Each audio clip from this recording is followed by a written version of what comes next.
the receptionist says to me, back then they kept paper messages.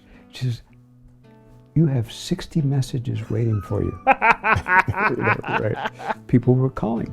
Right. So the moral of the story is you have to connect with people. And the way you connect with people is that you show you're no different than they are.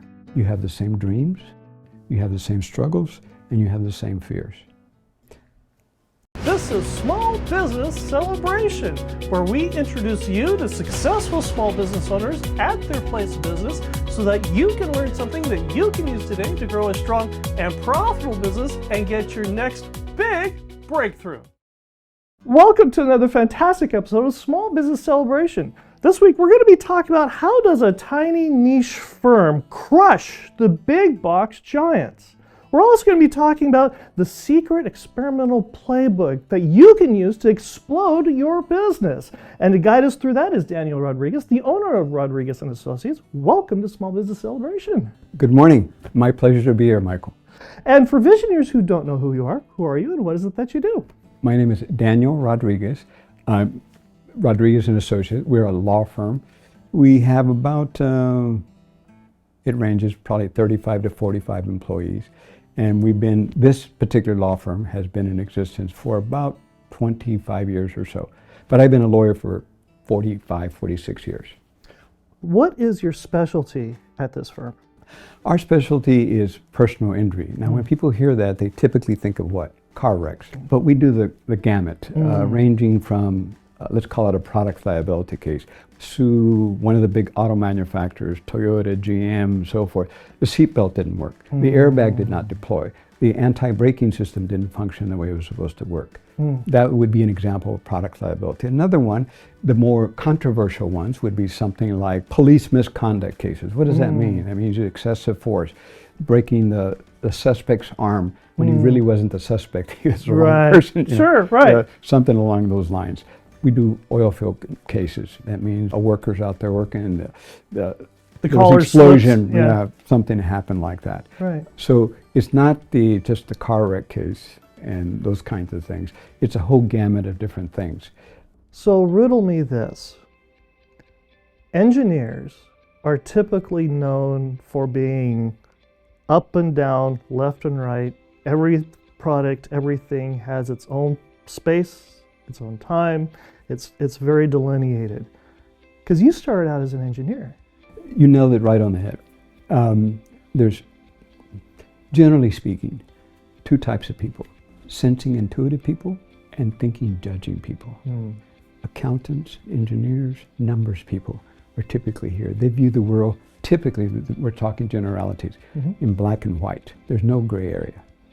Sensing, intuitive people are crafts people, artists, that kind of thing, right? And usually 70% of all engineers, accountants fall into the thinking, judging area. So I got tested early on in my career, maybe my first year, and I turned out to be weird. Weird in a good way? Because I'm in the middle, okay? Right. I have one foot in both worlds. I can 1 minute be a critical thinker, analyze things, and break it down. The other part of me is a sensing intuitive. How do I connect with somebody? People don't remember what you say to them. People remember how you made them feel. When you started your career as an attorney, just like every good business owner who wants to excel at their business and in their craft, you go and you learned and you want to learn from the best. Tell me about Gary Spence. Jerry Spence, excuse me. He was considered the best trial lawyer that ever lived. Why is that? Well, if you just look at his record, number one, his record, he never lost a criminal trial. Really? I'll give you an example of one case where one police officer shot another police officer point blank in the head in the car more than once. That case went to trial and he got acquitted. How did he get acquitted? The story. Every story has a conflict, right? Got it. It's not the what happened, it's why. Right? And then when you say why, you delve into human emotions, right? Greed, jealousy, betrayal, anger, fear, right? So those kinds of things. So civil cases, he lost 1.5 cases. And you learned from him. Yes. And his thing wasn't about trying to be the smartest person in the courtroom. For example, myself. I can tell you for a fact that I have never been the smartest person in the courtroom. What I am is I'm the most vulnerable person in the courtroom, and I'm the best prepared in the courtroom. There's a lot of business owners who are afraid to be vulnerable, or at least publicly be vulnerable, because they're afraid of, well, if somebody thinks that I'm imperfect, and they're gonna think that they don't want to do business with me because I need to be the knight on shining armor on the white horse, and I need to be Mr. Olympia, Mr. Universe. How has this vulnerability helped you grow your business, your firm, and be able to help you in the courtroom? If you are perfect or pretend to be perfect, you have no credibility. Right. And a trial is a contest of credibility. Everything that I do in the courtroom is I try to figure out what will increase the credibility of my client and myself, and what can I do to decrease the credibility of the other side. Okay? And the most obvious answer is to be vulnerable. And vulnerable means to put things out there, put yourself out there. Because we all have parts of our lives that we're not proud of, that we're embarrassed about, that shows us to be weak, shows us to be human. Right? And of course, we want to be the most polished, silver-tongued person in the courtroom, right? Right. People aren't going to connect that way. So being vulnerable helps you connect with people. And they're not computers. They're not calculators. They're people with feelings. They're people who stay up late at night with their crying babies. They're people with dreams. They're people with ambitions. And if your business has had some challenges and difficulties and you've come out on the right side of it because you worked with Daniel Rodriguez, maybe it's time to buy a new house. And to do that, I suggest you reach out to Mike Saba, a Zillow Premier Agent with Watson Realty, born and raised and never left Bakersfield. Give Mike Saba a call at 661-203-8406 or reach him at mikesaba1 at iCloud.com today.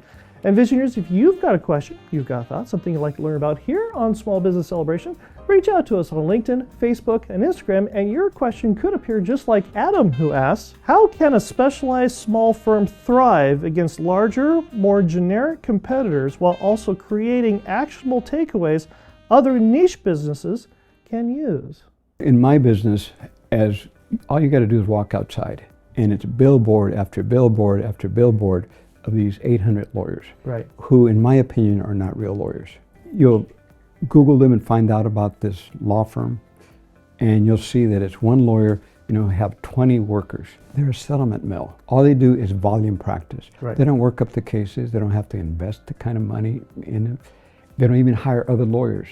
They just want cases to come in and settle them as quickly as they can. It's volume. It's not quality. It's quantity. How have you set yourself apart, though? Because, yes, you've been doing this for 40 years.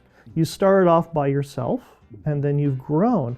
You've had to go against the giants. You've had to be the dragon slayer against the dragons. How did you go through and say, okay, it's just me, now it's me and a couple people, and like you said, you've got all these billboards of these big firms that you're going up against. How did you develop and grow your business to be able to fight against these larger companies? Have you ever heard of Mickey Fine trying a case? He's got a great phone number. Or Jacoby and Myers, or Sweet James, or all these people. Have you ever heard of them trying a case, getting a jury verdict? The answer is no. Why do you think that is? Because there's the mill, like you said. Because they never go to trial, So if there's an insurance company and they have two identical cases, they have, let's just pick a big one, State Farm, Farmers, they have 1 million claims. And they look at these two claims and they're identical. They're two twin sisters who got hurt. Let's pick a car crash. They both wound up with broken arms. They both worked at the same place or off work the same amount of time. They have the same wages. And one of them is represented by a lawyer who never goes to trial and settles everything. And the other lawyer has a track record of taking cases to trial. And they both ask State Farm to pay $1 million. State Farm, just like every big company, they keep analytics and metrics on these lawyers. And they're afraid to have you go to court. Yeah, they know this lawyer over here never goes to trial. Sooner or later, he's going to run up the white flag. Right? Okay, so they're going to look at him and they're going to pay him 10 cents on the dollar. Okay, they're going to look at the other lawyer and they're going to pay him. Okay, So that's how you did it. That's how you do it. So I don't have quantity. I look at my competitors here in town, for example, the local people here. Right. There's one particular law firm here in town that does about the same kind of work I do. They have 700 cases and they have 6 lawyers, 5 or 6 lawyers. We have 10 lawyers and we have about 150 cases. That's because we work up our cases. Right. They have many more cases, but it's quantity, not quality. Right. So how do we set ourselves apart from it? So if you want to go to a place that will get you a result that's 10 cents on the dollar in 6 months after this unfortunate event happened in your life, Right. go see somebody else. Don't come see me. But if you want to come, if you want 100% value on your case, it's going to take a little bit longer, 2 or 3 years to get to it, but you're going to get 10 times the amount. Then you might want to come see me. For the business owner who is trying to go against the giants, what you're recommending me, and correct me if I'm wrong, is that if you want to go against the big giants, you've got to be able to prove and show that you're willing to do more than what they are. That you put out a better product. Whether that product looks like a car, looks like a pair of shoes, looks like copper tubing, or whether it looks like a lawsuit. Okay. You got to show that you're going to get them a better result. And you're going to give them personalized attention. They're not going to call some 800 number and talk to a different person every time they call. Okay. Or maybe never even get a call back. Here, you're going to call us and somebody that you know and knows a little bit about you and your background is going to talk to you. And you might even run into that person at the grocery store or at the cleaners. Right. Okay, because we live here. And that brings us to the Visioneer Game. And the Visioneer Game is brought to you by Minimum Press of Bakersfield. Now, Visioneers, it is presentation folder season. Yes, how would you like to be able to be the guy who's got the boring manila folder that makes that first impression to your client, your guest? It doesn't do for a good one. You should get one that's all in colors. So Minimum Press makes these presentation folders with all the different colors so that you can be on your business's best foot forward. First impressions happen fast. When your proposal hits the table, does it look like a winner? Upgrade your presentation with custom folders from Minimum Press of Bakersfield. Right now, in the month of December 2025, get 250 custom folders and save over $200. Clean, professional, branded. The kind of detail that makes clients say, yes, these people are for real. Don't show up with loose papers, show up with confidence. Call Minimum Press of Bakersfield at 661-323-7757 or visit them at mmpbakersfield.com today. Now, Visioneers, if you're not familiar with the way the Visioneer Game works, I have a random word generator here on my phone. I have no idea what the random word the generator is going to create, but more importantly, neither does our guest. And our guest has to take each of 3 words that I give him and somehow associate each word with his business. Now, Daniel, you do realize that the fate of the entire legal profession is based upon your ability to get these 3 words correct. And if you get one of them wrong, the entire legal profession is going to fall into itself. People are not going to be able to get the compensation, the representation that they need, and we will be in a chaotic mess. So you're trying to tell me no pressure and it's a walk in the park. We call it Tuesday. Are you ready? Yes. Okay, your first word is hear. The ability to hear, most of us think this. Most of us think that hearing is your outer ear intact and your middle ear intact. But they can be intact, but it's the brain that takes that information and processes it and turns it into what? An image. We hear, the brain thinks in images. So that's how we hear. Nice, that's 1 for 1. Well done, you. Are you ready for your second one? Yes. It is suspicion. We're always suspicious of people who we don't know, who don't sound like us, who don't look like us, who don't hang out at the same places we do. And we have to be a little bit guarded about that. We've heard this all our lives. Don't judge a book by its cover. Right. Why not? Because the content of someone's character is usually more than skin deep. Nice, that's 2 for 2. It all comes down to this. Okay. Get this last word wrong, and it's all for naught. Are you ready? Yes. Okay, your final word is chin. Forever, people have always identified a chin by you have a weak chin, you have a strong chin. Right. The thinker, that statue, I forget who the famous sculptor was. Right, exactly. Right? It's resting your chin. So the chin is not some little innocuous feature of the face. It really is a feature of our personality that conveys much more than we ever thought. Nice, that is brilliant. 3 for 3. You have saved the legal profession. Congratulations. Thank you. And now that you have saved the world and the legal profession and appeared here on Small Business Celebration, who would you like to thank? I'd like to thank Richard Anderson. Richard Anderson is an investigator here at our office. He retired from the Sheriff's Department after 25 years, I think, as a lieutenant.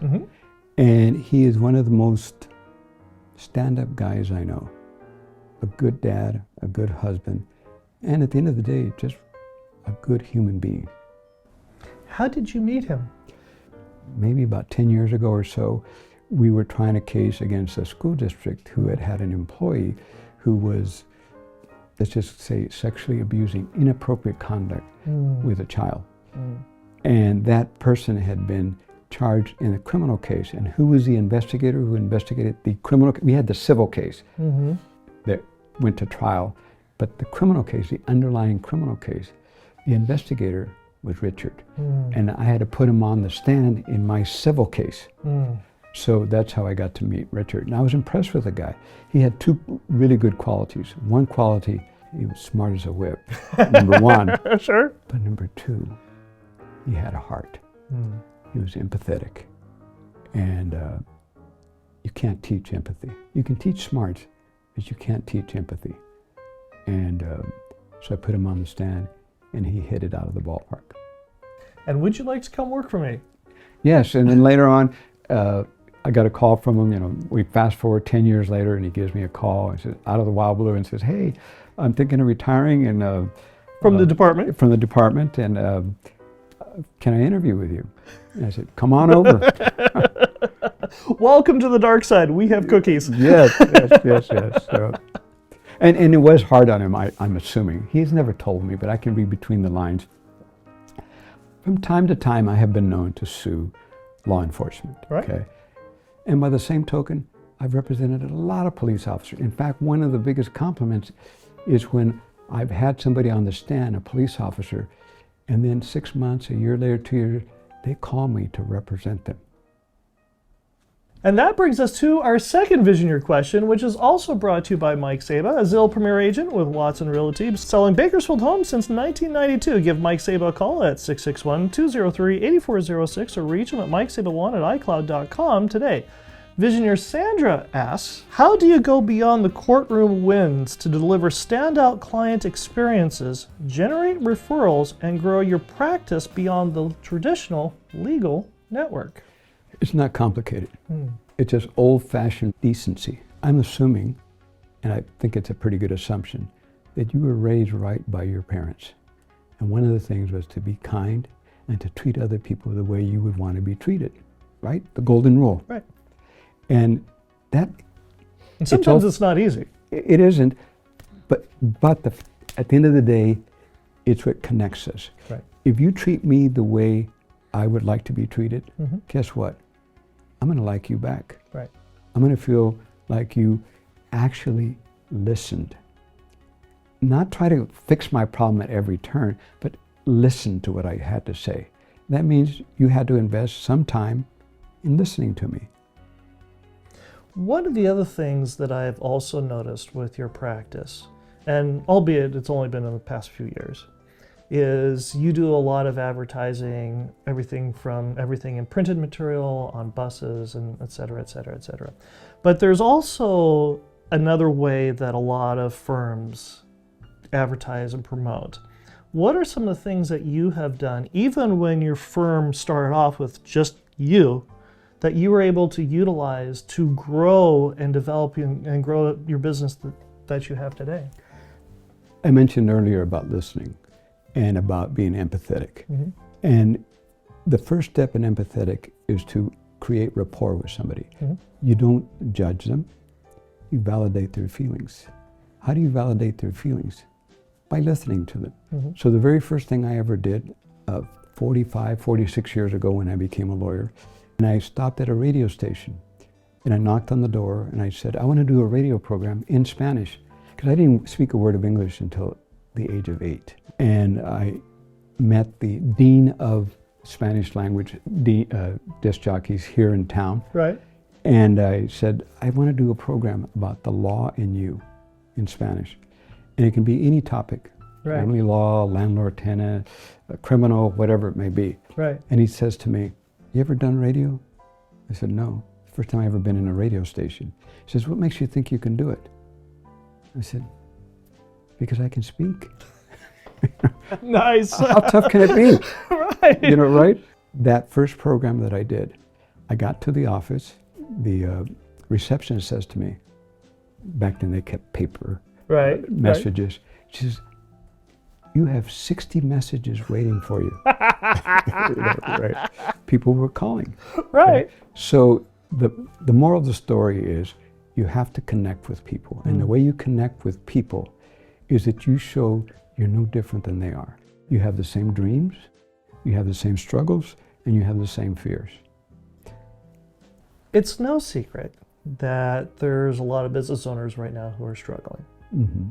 What do you say to the business owner who is having a difficult time and let them know that not all hope is lost? What are the shots that we miss in life?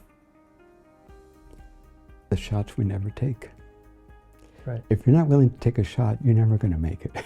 Right. You're not going to make those, okay? So you got to get up and try. So easier said than done. But the fact of the matter is, just the fact that you had the temerity, the courage to get up one day and say, I'm going to take a risk. Because we want to live a life, not a life of regrets.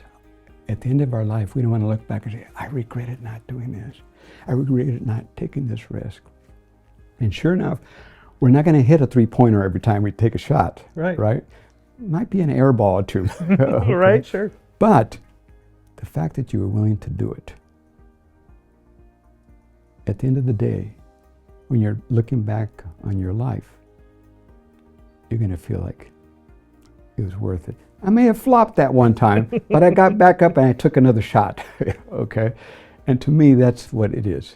It's just, you just got to make up your mind that that's what you're going to do. And it's not just true of business, it's just true of everything. You want to avoid the day that you might say, I regret not ever telling my fill in the blank, my son, my wife, my neighbor, my friend, that I loved him.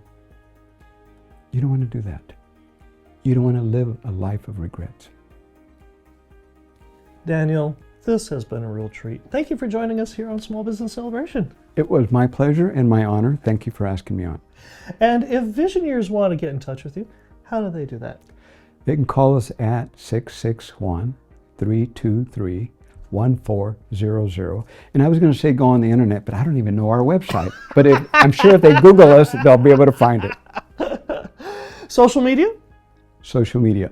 And again, I don't know the website. You just know that you have it. I know that we have it. Okay? We have some marvelous folks that do work for us that have all that figured out. Like you said earlier, they just wind you up and put you in front of a jury. That's correct. Yes, that's it. And I'll be right back with my final thought, working backwards from the customer's experience. Working backwards from the customer's experience. A little more than a year ago, I was talking with a friend of mine. He owns a restaurant here in town, and his competition is literally right across the street from him. And he was perplexed at the time why his competitor's restaurant was doing so much better than his. After all, his menu prices were a little bit less, his parking was a lot easier to get into, and his restaurant looked better too. And he couldn't understand what was the hang-up. What was his competitor doing that he wasn't? Now, I had, as luck would have it, had been to his competitor's restaurant like a couple weeks before our conversation. And during our conversation with my friend, it dawned on me what it was. What was making his competitor stand out? So very mischievously, I asked my friend, have you ever been to your competitor's restaurant? And he nodded, yes, he had. And I asked him, when you went in and when you asked the host for a table, did they ask you for your name? And he nodded and said yes. And I asked, did they ask you for your first or last name? He paused for a moment and he thought, and he said, well, they asked me for my first name. To which a little twinkle grew in my eye. And then I asked him, throughout the entire dinner, did the waiter or waitress use your first name in conversation during your meal? And he nodded and he said, yes, they had. And then I knew the coup de grace was coming. And I said, when you got the bill, did the waiter or waitress use your first name in a handwritten note on the bill thanking you for coming? And that's when it dawned on him. It was that personal attention. It was that personalized customer experience that was setting his competitor's restaurant over his own. Here we are about a year or so later, and now you can hardly get a table. In fact, you have to get reservations basically in order to eat there, all because he worked backwards from the customer's experience. I hope you enjoyed our conversation this week here on Small Business Celebration. I hope you learned something that you can use today to grow a strong and profitable business, and we'll see you here again next week when we celebrate another small business making a big breakthrough.